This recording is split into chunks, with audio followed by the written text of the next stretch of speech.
Lihat ya, ini pegawainya. Kalau melayani orang tuh yang sopan. Pagi itu minimart baru saja membuka pintu. Lampu-lampu putih menyala perlahan. Rak-rak barang tampak rapi dan berkilau. Pendingin ruangan berdengung lembut, seolah menandai dimulainya hari yang biasa. Hari yang tak pernah benar-benar sama bagi mereka yang bekerja di balik meja kasir. Seorang perempuan muda berdiri di depan cermin kecil ruang karyawan. Ia merapikan kerah seragamnya, memastikan name tag terpasang lurus. Wajahnya sederhana, tanpa rias berlebihan. Matanya jernih, menyimpan ketenangan yang jarang dimiliki orang seusianya. Ia menarik napas dalam-dalam, bukan karena gugup, melainkan karena ia selalu mengawali hari dengan kesadaran penuh. Hari ini ia akan melayani manusia. Ketika pintu minimart terbuka untuk pelanggan pertama, senyumnya sudah siap. Bukan senyum yang dipaksakan oleh SOP, melainkan senyum yang tumbuh dari kebiasaan menghargai sesama. "Selamat pagi, Kak. Silakan," ucapnya lembut. Hari berjalan normal. Ia membantu seorang ibu tua mencari gula, menunduk sopan saat menerima uang kembalian, mengucapkan terima kasih pada setiap pelanggan. Tak ada yang istimewa. Tak ada yang tahu bahwa perempuan itu sebenarnya bisa berada di tempat lain. Tempat yang lebih nyaman, lebih terhormat menurut ukuran dunia. Namun ia memilih berdiri di sana. Menjelang sore, suasana mulai ramai. Anak-anak pulang sekolah, pekerja mampir membeli minuman. Lelah mulai terasa di kaki, namun ia tetap tegak. Ia percaya, lelah bukan alasan untuk kehilangan adab. Lalu pintu otomatis terbuka kembali. Seorang wanita masuk dengan langkah tegas. Hak sepatunya berbunyi nyaring di lantai keramik. Rambut tertata rapi, perhiasan berkilau di pergelangan tangan. Di sampingnya, seorang pria berseragam Polri berjalan pelan, tatapannya menyapu ruangan. Kasir itu menoleh dan tersenyum seperti biasa. "Selamat sore, Kak. Selamat datang." Wanita itu tidak membalas. Tatapannya hanya menelusuri wajah sang kasir dari atas ke bawah. Sejenak, suasana terasa berubah. Ada udara dingin yang tak berasal dari AC. Ia mengambil beberapa barang, bukan banyak, tapi cukup untuk berlama-lama di kasir. Semua diletakkan di meja dengan gerakan yang sedikit keras, seolah ingin didengar. Kasir itu tetap tenang. Tangannya cekatan memindai barang. Tak ada yang salah, tak ada yang terlupa. Semua sesuai prosedur. Barang terakhir dipindai. Bunyi bip terdengar pelan, menandai akhir transaksi yang seharusnya sederhana. Perempuan kasir itu mengangkat wajahnya dengan senyum yang sama. Senyum yang tak berubah sejak awal hari. "Totalnya 38.000, Kak," ucapnya lembut. Wanita berpenampilan mewah itu tidak langsung mengeluarkan uang. Ia menatap layar kasir, lalu menatap wajah si pelayan, seolah mencari sesuatu yang bisa dipermasalahkan. Detik terasa lebih panjang dari biasanya. "Kamu itu kurang ramah," katanya akhirnya, dingin dan datar. Kasir itu terdiam sejenak. Bukan karena bingung, tapi karena ia berusaha memilih kata yang tepat. Ia tahu, satu nada saja yang salah bisa menjadi api. Ia menunduk sedikit, sikap yang selalu ia jaga. "Mohon maaf jika pelayanan saya kurang berkenan, Kak. Terima kasih masukannya." Jawaban itu seharusnya cukup.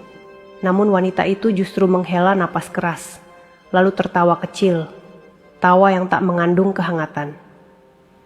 "Begini ini namanya pelayanan. Kamu tahu nggak siapa saya?" Kalimat itu menggantung di udara.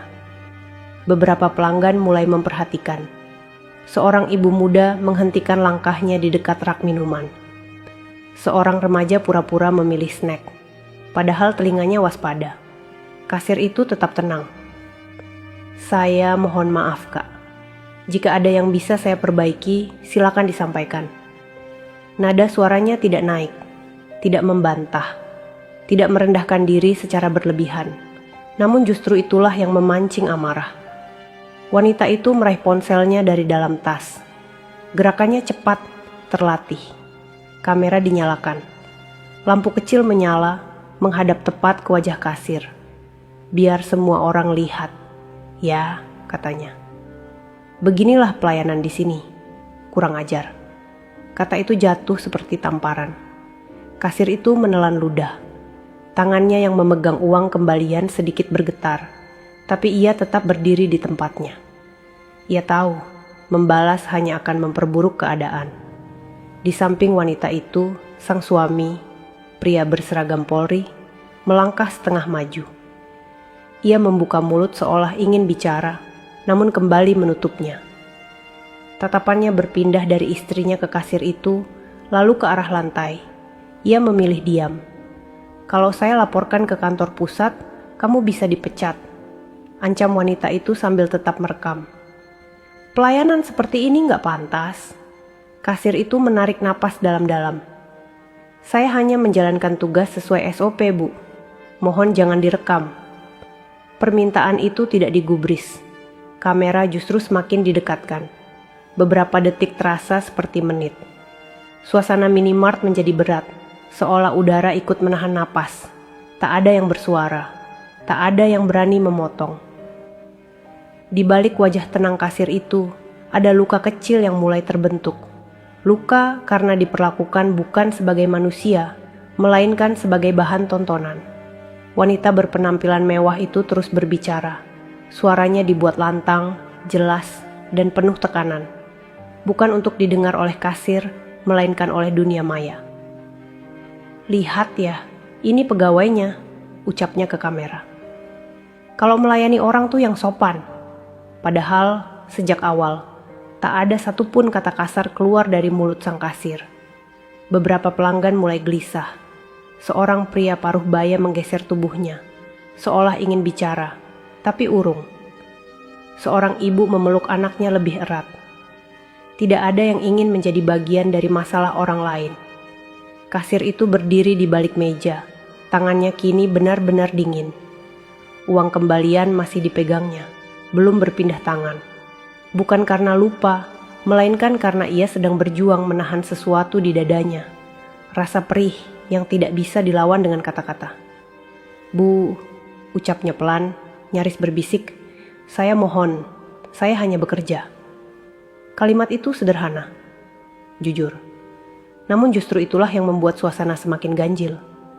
Karena tak ada perlawanan, tak ada drama yang bisa memuaskan. Wanita itu mendengus.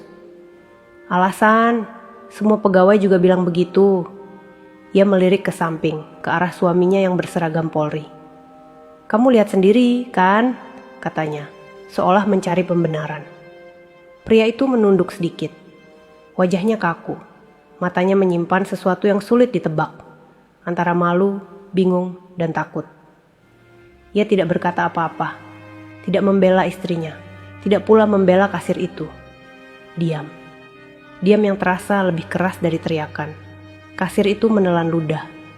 Matanya mulai berkaca-kaca, tapi ia menahan. Ia tahu, satu tetes air mata bisa disalahartikan, bisa dipotong, bisa dijadikan narasi baru. Ia memilih berdiri tegak. "Apa ada lagi yang bisa saya bantu, Bu?" tanyanya, tetap dengan nada sopan. Kalimat itu membuat wanita itu berhenti sejenak. Bukan karena tersentuh, melainkan karena kehilangan arah. Tak ada emosi yang bisa dipancing. Tak ada reaksi yang bisa diviralkan. Dengan kesal, ia meraih uang dari tasnya dan melemparkannya ke meja kasir. "Sudah, saya malas berurusan sama kamu." Ia pergi dengan langkah cepat. Kamera masih menyala. Pintu otomatis menutup kembali, meninggalkan keheningan yang berat. Kasir itu akhirnya meletakkan uang kembalian di meja. Tangannya gemetar. Ia menarik napas panjang. Tidak menangis, tidak mengeluh, hanya menatap lurus ke depan. Beberapa pelanggan mendekat. Seorang ibu berbisik pelan, "Sabar ya Mbak, kamu gak salah." Kasir itu tersenyum tipis. "Terima kasih Bu." Malam itu, setelah toko tutup, ia duduk sendirian di ruang karyawan. Menatap seragamnya, menyadari satu hal penting. Kadang, yang paling melelahkan bukan bekerja keras, melainkan tetap menjadi baik di tengah perlakuan yang tidak adil. Pagi itu minimart kembali dibuka seperti biasa. Kasir perempuan itu datang lebih awal, mengganti sepatu kerjanya, mengenakan seragam yang sama. Tak ada perubahan pada sikapnya. Namun di dalam dadanya ada rasa waspada yang belum sepenuhnya reda. Ia belum tahu bahwa malam sebelumnya namanya, meski tanpa identitas, telah berkeliling di layar ribuan ponsel. Video itu diunggah dengan judul provokatif, narasi sepihak. Potongan-potongan yang dipilih sengaja untuk membentuk kesan tertentu. Namun sesuatu yang tak bisa dipalsukan ikut terekam. Ketenangan sang kasir dan ketidakwajaran kemarahan si perekam. Komentar demi komentar bermunculan. Kasirnya sopan kok. Yang marah kelihatan cari ribut. Suaminya polisi tapi diam saja. Arah simpati bergerak pelan, tapi pasti. Di minimart, pimpinan toko memanggil kasir itu ke ruang belakang. Wajahnya tampak cemas, bukan marah. "Kamu nggak salah apa-apa," katanya pelan. "Manajemen sudah lihat videonya." Kasir itu mengangguk. "Saya siap menerima evaluasi, Pak." Kalimat itu justru membuat pimpinan toko terdiam. Ia menghela napas panjang. "Kami bangga sama sikap kamu." Sementara itu, di luar sana, tekanan justru berbalik arah. Identitas wanita perekam mulai dipertanyakan. Netizen tak lagi fokus pada minimart, melainkan pada sikap merendahkan yang tampak jelas di layar. Dan di tengah riuh itu, seorang pria berusia sekitar 60 tahun turun dari mobil hitam sederhana. Tidak ada pengawalan mencolok, hanya langkah tenang dan tatapan tajam yang terbiasa memimpin. Ia masuk ke minimart dengan sikap biasa, seperti pelanggan lain. Rak demi rak ia lewati, lalu berhenti di depan kasir. Kasir perempuan itu mengangkat wajahnya. "Selamat pagi, Pak." Pria itu menatapnya lama, lalu tersenyum tipis. Senyum yang tak ia tunjukkan kepada dunia, hanya kepada anaknya. "Kamu capek?" tanyanya pelan. Kasir itu terkejut sejenak, lalu menggeleng. "Tidak ya." Satu kata itu cukup membuat suasana berubah. Pimpinan toko menghampiri dengan gugup. "Mohon maaf, Bapak. Ada yang bisa kami bantu?" Pria itu tersenyum kecil. "Saya hanya ingin mengucapkan terima kasih. Anak saya belajar banyak di sini." Kata anak kembali terucap. Kini lebih jelas, lebih tegas. Kasir perempuan itu menunduk sedikit. Tidak karena takut, melainkan hormat. "Saya baik-baik saja ya. Semua di sini mengajarkan saya banyak hal." Pria itu menatapnya lama. Tatapan seorang ayah yang tak hanya melihat anaknya bekerja, tetapi tumbuh. "Kamu sudah mempraktikkan apa yang paling sulit," katanya pelan. "Apa itu ya?" "Menjaga adab saat direndahkan. Tak ada kemarahan, tak ada tuntutan, tidak ada telepon ke siapapun." Pria itu tidak menyebutkan jabatannya. Namun pimpinan toko sudah mengetahuinya. Bukan dari pengakuan, melainkan dari cara semua orang menghormatinya. Beberapa hari kemudian, kebenaran itu sampai juga ke telinga publik. Bukan lewat klarifikasi resmi, melainkan lewat cerita yang menyebar dari mulut ke mulut. Bahwa kasir minimart yang dihina itu adalah putri seorang jenderal. Bahwa ia sengaja bekerja di sana untuk belajar mandiri. Bahwa ia menolak perlakuan istimewa. Reaksi publik berubah menjadi kagum. Bukan karena siapa ayahnya, tetapi karena siapa dirinya. Sementara itu, wanita yang dulu merendahkannya memilih menutup akun media sosialnya. Video yang pernah ia banggakan menjadi beban yang tak bisa dihapus sepenuhnya. Popularitas sesaat berubah menjadi pelajaran panjang. Di minimart itu, kasir perempuan tersebut tetap bekerja sampai masa kontraknya selesai. Pada hari terakhir, ia melepas seragamnya dengan senyum yang sama. Ia pergi tanpa pengumuman, tanpa perpisahan besar, tanpa menoleh ke belakang. Karena baginya, nilai diri tidak perlu dipamerkan. Martabat tidak perlu diumumkan. Dan kebaikan cukup dilakukan, meski tak selalu dibalas dengan baik. Cerita itu tinggal kenangan bagi banyak orang. Namun bagi yang memahami, ia menjadi pengingat. Jangan pernah merendahkan siapapun, karena kita tak pernah tahu betapa tingginya nilai seseorang di mata Tuhan.